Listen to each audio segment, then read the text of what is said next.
has been just over 4 years since I stood up here in the capacity of worship arts pastor, and some of you may be wondering, how are your headaches doing?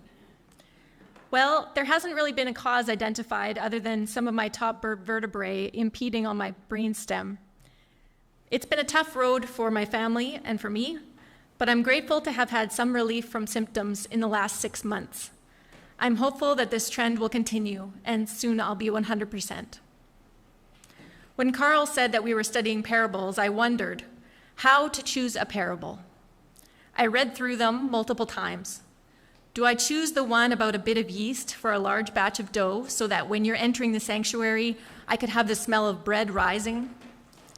Do I choose the parable of the lost coin and dress up like an elderly woman and be searching the foyer and asking you as you enter, have you seen my lost coin? While there are some parables that can be expressed uniquely to make us think a little further, I was drawn somehow to the parable of the weeds. I suppose I could dig up several baskets of dandelions and share them with you as an object lesson, but I think we all have enough. Instead, we'll suffice with a modern parable. I was trying to give you a Peanuts comic, but alas, there are copyright rules. So a parable is a metaphor or simile that makes a comparison in regular life. The Greek word for parable is parabole, or in Hebrew, masal, which means a comparison.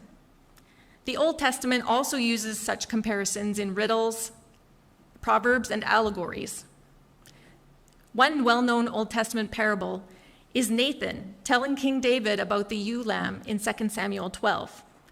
It compares the story of a poor man's lamb being unjustly taken and David, who has taken another man's wife. Parables become a distinctive method of communication with Jesus in the Gospels. He regularly uses metaphoric imagery, for example, referring to people as salt and light, or to the religious leaders as a brood of vipers. There are 30 to 40 parables in the Gospels, depending on how loosely you apply the term. Today, we'll look specifically at the parable of the weeds in the larger discourse of Matthew 13.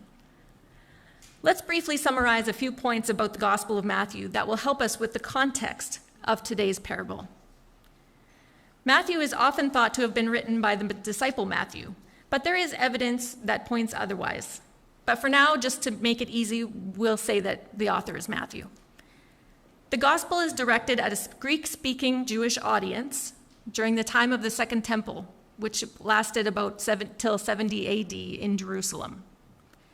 The religious environment was Jewish, while the land itself was occupied by Romans.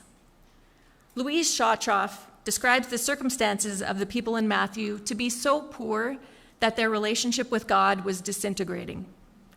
She suggests that the diseases ailing the people are linked with the condition of hunger.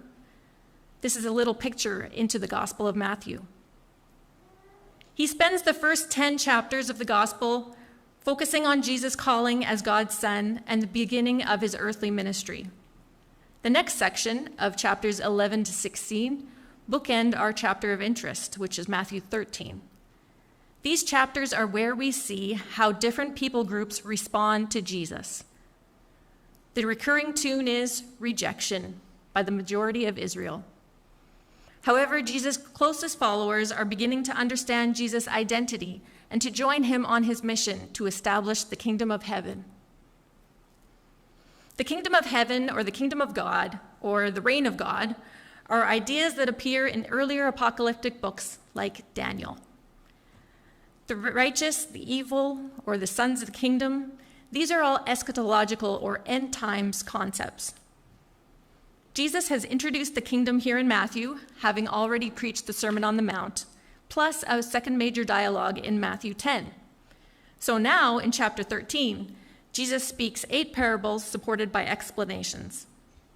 These parables, all 8 of them, are about a treasure that, according to Jesus, makes life worthwhile. This treasure is the kingdom of God, and it's going to include all nations.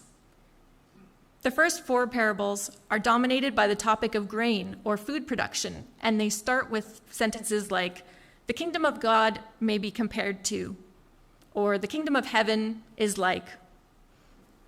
Jesus is speaking of the imminence of God's reign and the realities related to its coming. So let's look a little closer at the beginning of Matthew 13. Try saying this 10 times fast. He begins with a sower who sowed seeds in different types of soil. It got me many times. Following that comes today's parable, which to me was lesser known, the parable of the weeds. Then comes the mustard seed, which we'll hear Pastor Ruth speak about in a few weeks, and the parable of the yeast. These 4 parables together are shaped like a smaller collection stemming from Mark 4. But the parable of the weeds there is much shorter, and it's hardly the same material. Otherwise, today's parable doesn't exist in the Gospels. Matthew and Mark agree that the setting is the edge of the Sea of Galilee near a house in Capernaum where Jesus regularly frequents.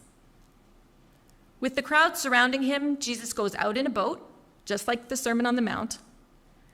However, as described here in Matthew, Jesus isn't teaching the crowds, but rather he's speaking in parables to conceal his message. Elsewhere, parables have enriched Jesus' teaching, but here in Matthew, it is Israel's unbelief that doesn't allow them to understand. The disciples have already had their eyes and ears opened with God's grace.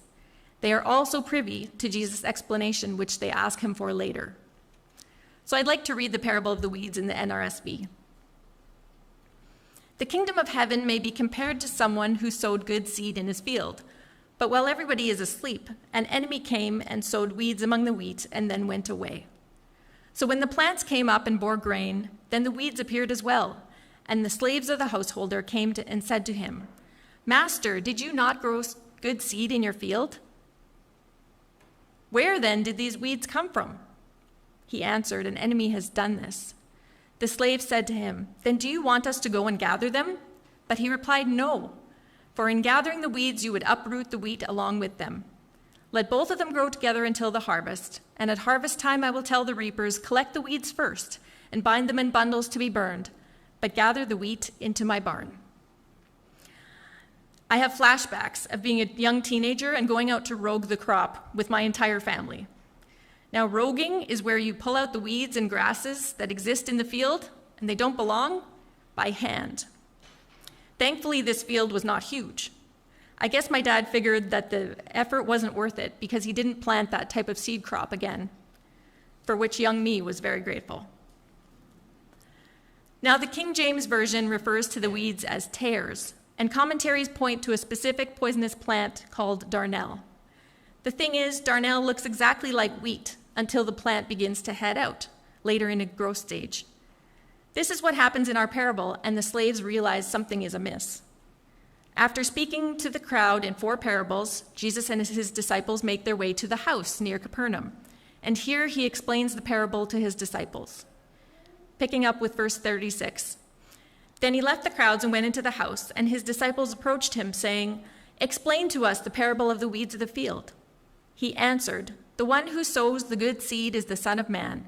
The field is the world, and the good seed are the children of the kingdom.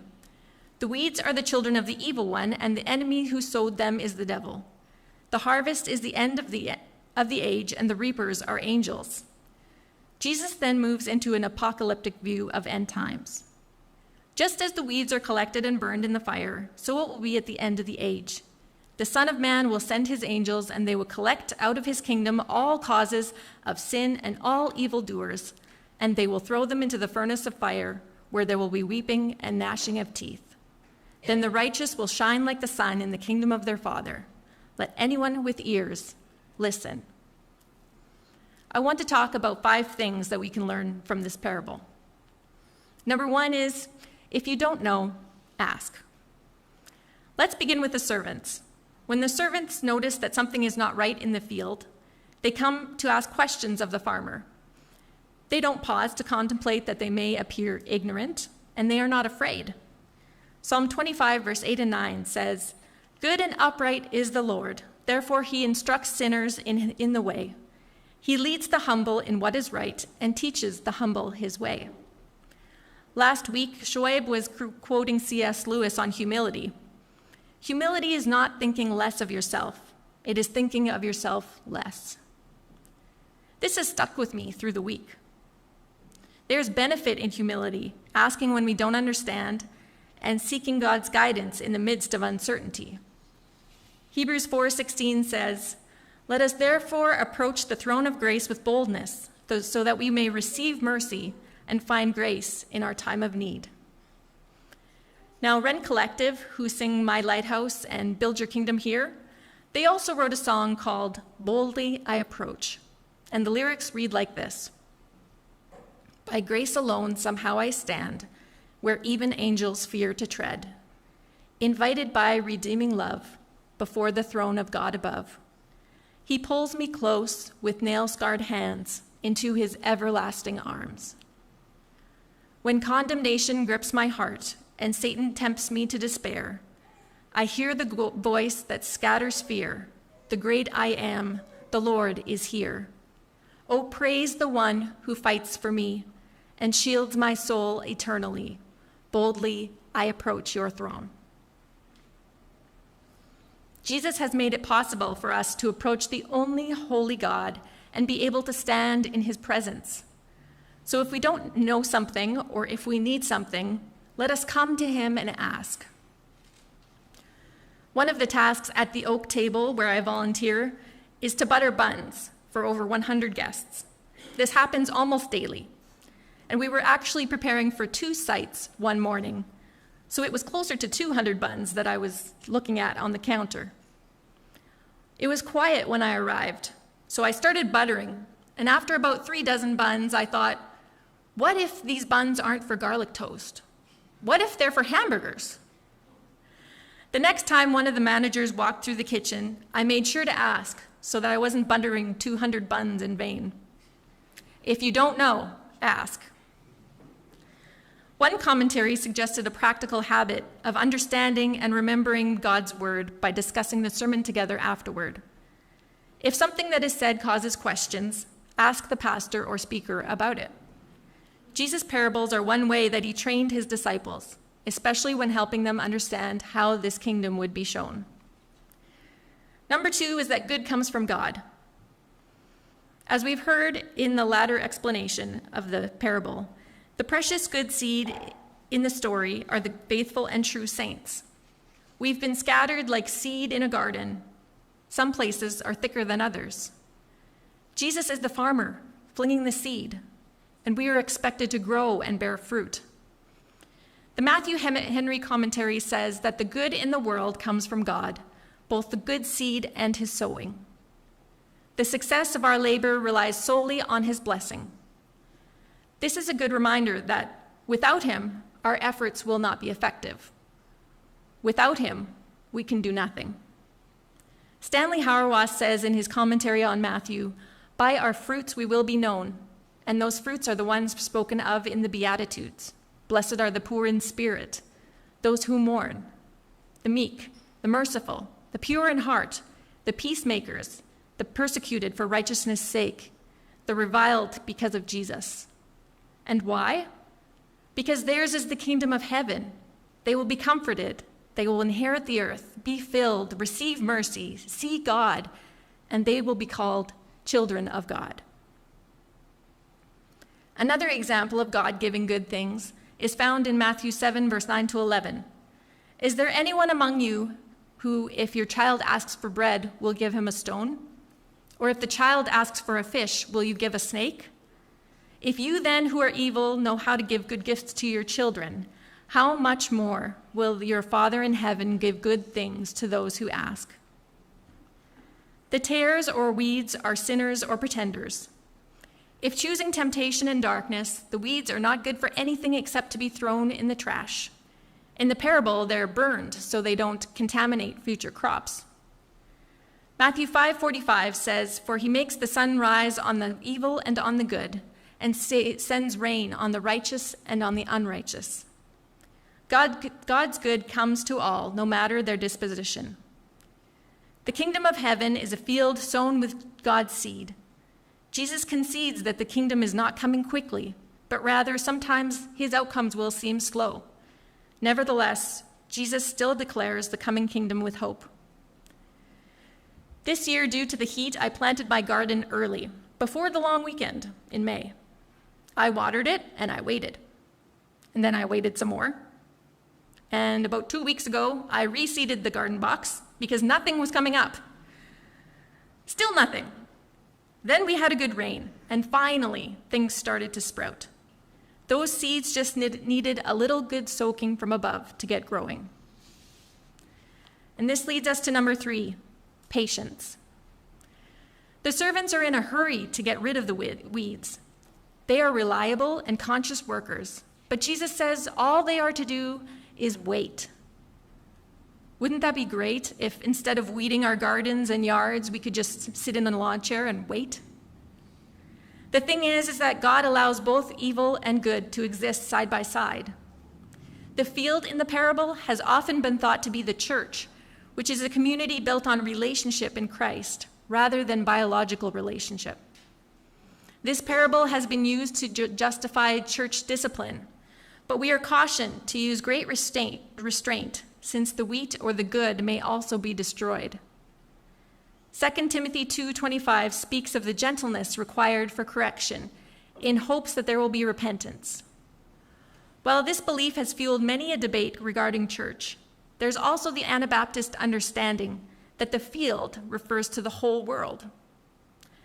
Hauerwas writes of St. Augustine, who penned that in the world that will not recognize that the kingdom has come in Christ, this parable exists to sustain believers. It speaks to tolerance, with emphasis on not judging others and reconciliation. The juxtaposition of the good seed and weeds reminds us to have patience. A few verses after today's parable is the parable of the fish in the net. The net will be filled with both good and bad fish, but the church needs to be uncompromisingly patient to fulfill its role. As an apocalyptic parable, it points out that God will carry out the promised judgment in a thorough and complete manner in the end. This was really difficult for the people in Jesus' day to understand, since their belief was built upon the understanding that if the Messiah had indeed come, freedom from bondage had better come soon. Instead, Jesus announced the coming reign of God, but after several years of his ministry, it was not successful enough for their expectation. The 2 parables that follow today's also deal with the slowness of the arriving kingdom. Matt Woodley says, in many ways, Jesus' entire kingdom movement, including his followers, looked as insignificant, vulnerable, and imperfect as a tiny brown mustard seed. How could God possibly turn them into something good and glorious? It would take a miracle. Jesus' followers needed to trust that God would make something out of the insignificant. What is it that we need to trust God with?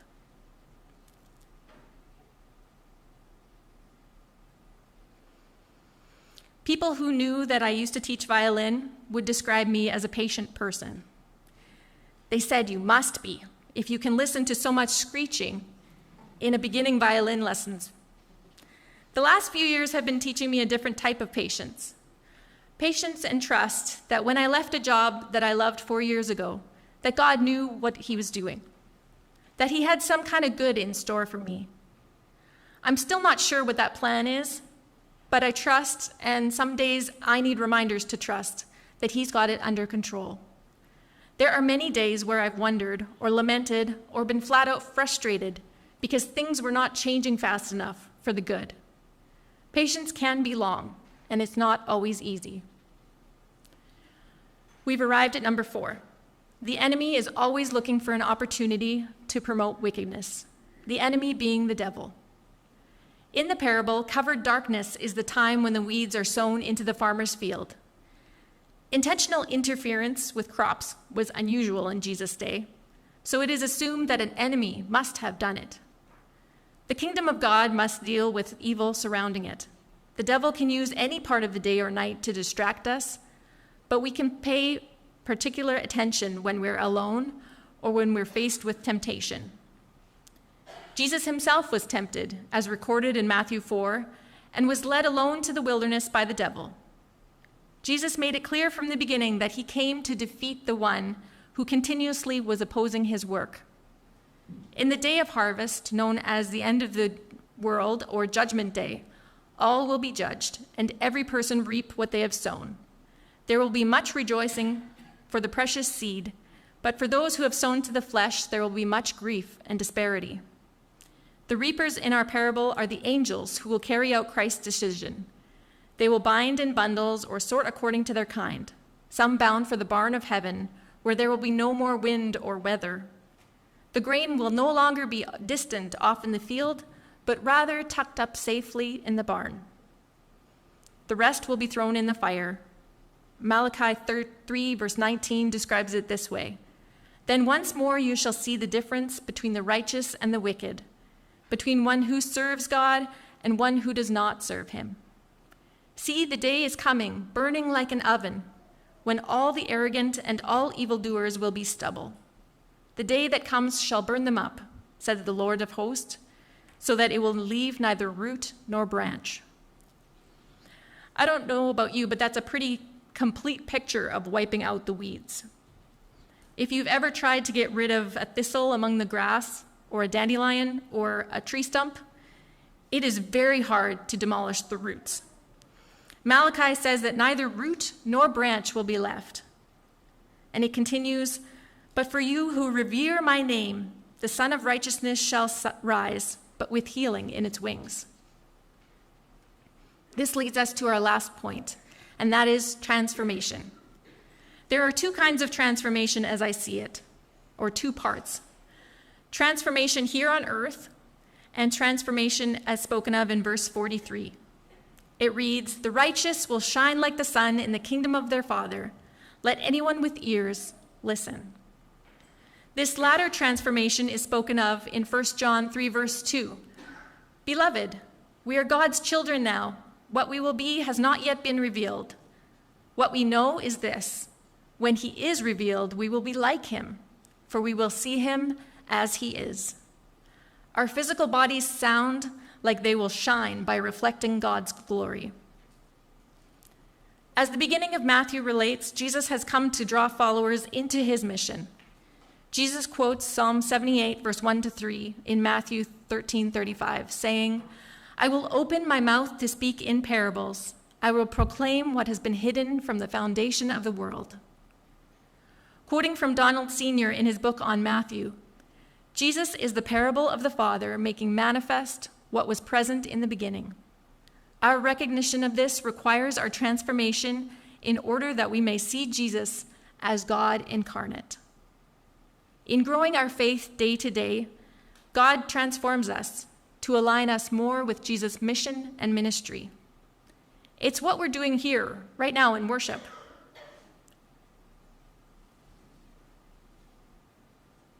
God reveals himself through the proclamation of his word, the reading of scripture, through prayer, and in other ways. And when we respond, we're choosing that transformation, God changing us to line up more with his purposes. Senior makes sure to point out that the kingdom remains in spite of any Christian success, and I quote him, "Christians must continue to live as if all hangs on our faithfulness to this man, Jesus, because all does hang on the reality of the kingdom as well as our response to the kingdom that Jesus proclaimed and is." The parables are intended to show us the kind of transformation necessary for the disciples to join in the kingdom of heaven. Therefore, the parables show us what kind of change is needed from us. So there you have it. If you don't know, ask. Good comes from God. Have patience.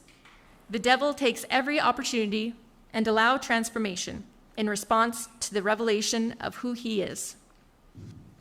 I'd like to invite Rob and Matt to come forward while I close. Harawas speaks of the joy that the kingdom brings. It's a slow, permeating joy that requires the leaving of our former lives in order to have that great treasure of joy in Jesus. Harawas goes on so far as to say, Jesus teaches us through parables so that we might be for the world the material reality of the kingdom of heaven. That expectation invites us to daily offer ourselves and this community to God for his transforming hand to shape us and mold us into his created kingdom.